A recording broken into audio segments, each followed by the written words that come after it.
The grandma tree. My grandmother liked knitting. She made me wind her wool up tight for her in tight balls. Before the kitten drowned, it liked to chase my grandmother's wool across the floor. Sometimes different colours, green, blue, pink, purple, would crisscross each other from the kitten wool game if my sister had been playing for a long time. It depended what my grandmother was making. If she made something multicoloured and my sister played for a long time, then it would happen. Once my grandmother made me a stripy scarf that went all the way down to the floor. Another time she made me a jumper to go with the scarf. When she was doing that, the wool went to and fro across the floor in a giant Technicolor spider's web. I wound it up carefully afterwards. I didn't mind doing it, I liked it. The fire jumped around excitedly. My grandmother's needles went click, click, click. My sister held the kitten to the window so she could watch the snow falling. I could smell dinner simmering in the kitchen. I wound the wool back up tight into the balls and arranged them in her knitting bag, like jumper seeds ready to spring into life. She put her arm around me and said she was going to tell me a story. Her stories would always start in the place where we were. If we were in the garden under the oak tree, that's where it would start. Once there were 2 birds sitting in an oak tree. If we were by the pond, that's where it would start. Once there were 7 sisters who sat and sewed by a shining silver pond. If we happened to be strolling through the garden and kicking the leaves with our feet, it would begin there. Once 2 boys shuffled through the leaves and ate baked potatoes as they walked. Or once there were 7 sisters who stood in the autumn wind and played with each other's hair. Sometimes it started in the kitchen. I knew a woman who told me about a girl who liked to sit at her kitchen table all day long, my grandmother said. She put her arm around me when she told her stories. Her arm told the story as well. If it got frightening, she would hold me tighter. If there was a storm on a boat, she would rock me to and fro. If there was a wishing well, she would move her hand to my shoulder and we would pretend to look into the well together to make our wish and wait to see if it came true. If 2 people fell in love, she would stroke my elbow and gaze into the distance as if she were remembering the time she fell in love with my grandfather. That was in a field. I knew because she told me about lying on her back in the grass. Her arm was like a thick rope binding me to the tail. Her arm was like a thick rope binding me to the tail. I had a crush on the gardener's daughter. She had blonde hair and a turned-up nose, and she sat cross-legged under the window next to the dog roses.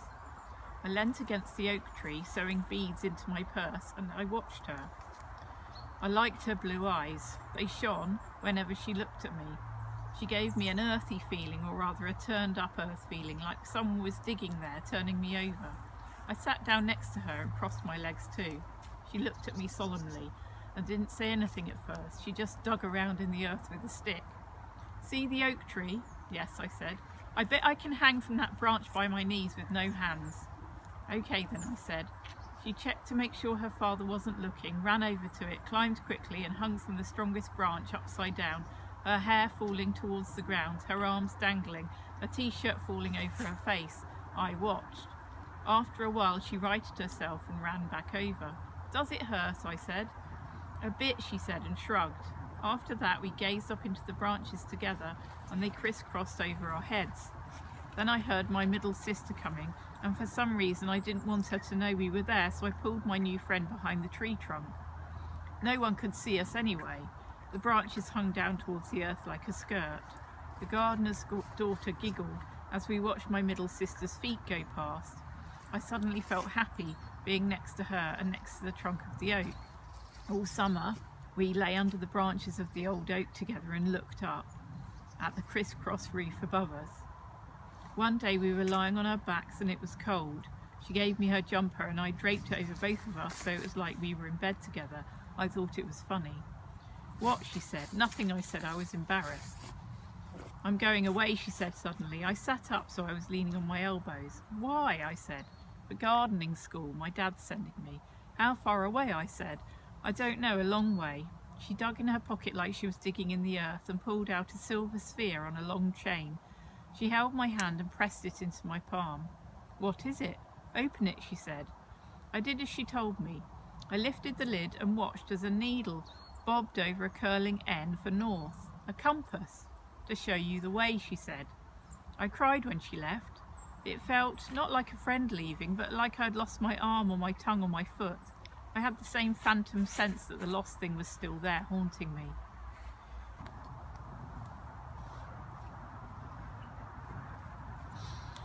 My pet guinea pig died on the day she left. My father told me and my 6 sisters to bury it in the muddy patch beyond the oak tree. I wrapped the small black body in cloth and laid it on the grave. As I watched my eldest sister cover it over, I cried, and they thought I was crying for my pet, but I wasn't. I was frightened that a tree would grow up on the spot where we had planted her, a whole tree of guinea pigs, which would start out as giant black and brown flowers and blossom into squeaking furry bundles wrapped in see-through silky leaves, waiting to fall like apples. How frightening it would be to stand under the tree and listen to the squeaking. But though I waited and looked out of the window at the fallen brown leaves, at the snow and the hard ground, and the new green buds, the guinea pig tree didn't grow. Even though I had been frightened, I watched even harder, for longer, because I thought maybe watching would make it happen. One night when it got truly dark and everyone else was in bed, I crept outside. I knelt down near to it, but not quite next to it, where my pet guinea pig lay, put my hands into the dark earth and let it crumble between my fingers. Then I dug a bit deeper. I scooped out a whole handful and then another and another until I had a hole. Quickly I dipped my hand into my pocket and pulled out the purse I had made myself out of soft pink cloth and coloured beads. The beads made a spiral pattern like a wave across the surface in blue and white. I watched the wave for a while, but didn't press my fingers into it like I wanted to because they were caked in earth from digging. I held the purse carefully, trying not to get it muddy. All the same, when I opened the clasp, I left 2 fingerprints either side like I'd committed a crime. I took out the silver compass the gardener's daughter gave me from inside and settled it in the hole I'd made. Then I covered it with the soil I had disturbed. One day in spring, my eldest sister found me behind a curtain and asked me why I was hiding. I couldn't tell her about the guinea pig tree or the compass tree that I might find growing one day beyond my window with black flowers blowing in the wind or humming silver berries. I let her sit in the window seat and hold on to me, and I cried onto her shoulder. After that I didn't watch anymore. I felt as if I had changed, like some girls change from playing with dolls to suddenly throwing those dolls down the stairs. I had changed from a girl who watches for a guinea pig or a compass tree to someone else, a new person, as if I had been buried in the earth myself, and now I was shooting up through the soil, pushing up my green fingers, reaching up so my chin and mouth and nose broke the surface, taking a breath, admiring my own trunk. I couldn't have spoken about it then, but I knew it inside, like a tree must know that it's a tree inside its trunk because it doesn't have a head to think with. I never told anyone about it. It sunk deep into the bit of me that would have been my trunk had I been a tree myself. I got a sharp, guilty kick in the stomach from the inside. The first time my sister suggested that we plant a tree, like I was remembering a guilty secret, like the time when I ate 3 shortbread biscuits under the covers in the middle of the night. It was like that when I remembered planting my pet guinea pig and the compass. I was a bit older and taller. My eldest sister had had a baby by then. I was an auntie and a godmother. Why don't we plant a tree, she said, so the baby can watch it grow. I wondered how she knew about planting trees because I hadn't told anyone at all. I hadn't even whispered it into my pillow at night. The middle sister had a kitten that drowned in the pond. She said that the kitten's ghost slept on her pillow, but I said she was stupid because ghosts don't have to sleep. The kitten that drowned sunk under the water, right down to where the weeds are. We saw its nose and its eyes and then its ears go under. We waited to see if it would fight its way back to the surface, but it didn't. It sunk like a stone. I wondered if my sister watched the pond to see if kitten water lilies would spread across the surface, just like I watched for the guinea pig tree and the compass tree, but I didn't think about it much at all because it was her kitten. So they would be her water lilies. Anyway, we didn't plant the kitten. It sunk all by itself. I wasn't sure if things grew if you hadn't planted them. Just after the kitten drowned in the pond that spring, when the waters were swollen, my grandmother died on the sofa with her knitting needles in her hands. My father decided that she would be buried in the gardens. My sister came to stay with her baby so she could organise it, She called the priest and the grave diggers and the stonemasons and ordered wandering flowers around the edges of the stone, and much love mother and grandmother for the words. That was when my sister suggested the tree again. That evening we were sitting on the sofa where my grandmother had died. My sister held up an acorn she had found in the garden under the oak tree, which my father said was 400 years old. "Do you know what this is?" she said. She showed it to the baby as well as me, so I wasn't sure who she was talking to at first. Of course I knew what it was. "It's an acorn," I said. My sister jigged the baby on her hip. I looked at its bald head and tiny fingers and remembered that I was a fairy godmother, and one day I would have to turn pumpkins into coaches. I wondered how I was going to manage it. If you look really, really carefully, you can see the oak tree curled up inside it, waiting to come out. I took it in my hand and looked. I couldn't see the tree at all, but I nodded anyway. "I can see it," I said. "When we have the priest come to put Grandma to sleep in the earth, shall we put the acorn in too?" my sister said. "Then she can grow into a big tree. As big as the old tree at the bottom of the garden that you can hide under." I looked at her sharply. I got the kick inside my stomach, I imagined, from watching a tree grow from my bedroom window. Watching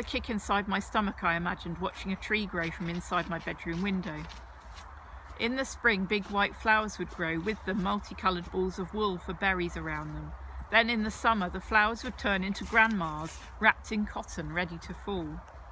"A grandma tree," I said. My sister smiled, took the acorn back and put it in her pocket. "Yes," she said. Nothing happened all summer. Through the autumn, the grave with the grey stone was covered in brown leaves. In the winter, it turned white as Grandma's hair. In March, I saw something from my bedroom window. I ran down into the garden before anyone else was up. The grandma tree had started to grow. I watched it all year long. I sat next to it when the first leaves were unfolding like tiny hands. I felt the thin trunk, which was thinner than my little finger. I phoned my sister. The baby was starting to walk now. I could hear her crying in the background. "The grandma tree has leaves now," I said. "Good, I'll come over and see it later. Have the others seen it?" "No," I said. "Good, it can be our secret for now, until they find it for themselves." It was our secret until one by one my sisters found the new tree. I watched them from my bedroom window. They went out one at a time when they remembered that Grandma wasn't on the sofa anymore, to look at the stone. It was still cold and their breaths sung around their heads as they looked. 2, 3, 4, 5, 6. 2 knelt to pray. She was religious, but she didn't mind who she prayed to. She prayed to fairies and clouds and trees. 3 with a candle, which the wind kissed out. 4 with a ball of wool, which she wound around her hand like a rosary. It was the one she kept under her pillow for the dead kitten to play with. 5 with a storybook, which she read from early in the morning, and 6 who ran back for a watering can. We never visited the tree at the same time. We had our unspoken days: Monday, Tuesday, Wednesday, Thursday, Friday. My eldest sister, who had her baby on her hip, and I were 1 and 7. Sometimes on a Saturday we stood together, reading the words on the stone and watching the grandma tree grow. Sometimes on Sundays I went on my own. One Sunday night the world was quiet. I stood watching the grandma tree from my bedroom window. I imagined Grandma pushing up through the soil, reaching up an arm, pushing with her head, straining her fingers, wriggling until she could feel herself being sucked into the roots and pushing up into the thick trunk. But it wasn't ready for her yet, so Grandma was waiting, I thought, just under the soil until the trunk and the branches got thick enough to hold her. And then she would climb up and sit inside. Then she would push an arm into each branch. She would grow extra arms so she could feel a bit of her inside each one. She would grow extra fingers so she would be in every leaf. But that wouldn't be for a very long time, 100 years maybe, I thought to myself, until the trunk was thick enough. Just then I noticed, glinting in the moonlight, a bush had grown up around the grandma tree for a skirt. It had silver white branches like fingers of ice. I ran downstairs and out into the garden. I knelt in front of the silver bush. At the end of each branch were tiny seed pods. I pressed one of them between my thumb and finger, and out fell a silver sphere, tiny, pea-shaped, with a hinged lid. I opened it. I listened carefully. I could hear my guinea pig squeaking like a ghost when I lifted it to my ear. When I looked over my shoulder, the The gardener's daughter was waiting for me in the middle of the frosty grass. She was grown up, but her hair was still in a bob and her nose was still turned up at the edges. "Hello," she said. She looked at me with shiny blue eyes. "My grandma died and now she's growing into a tree," I said. The gardener's daughter thought about it. "That's good," she said. I stood up and took her hand.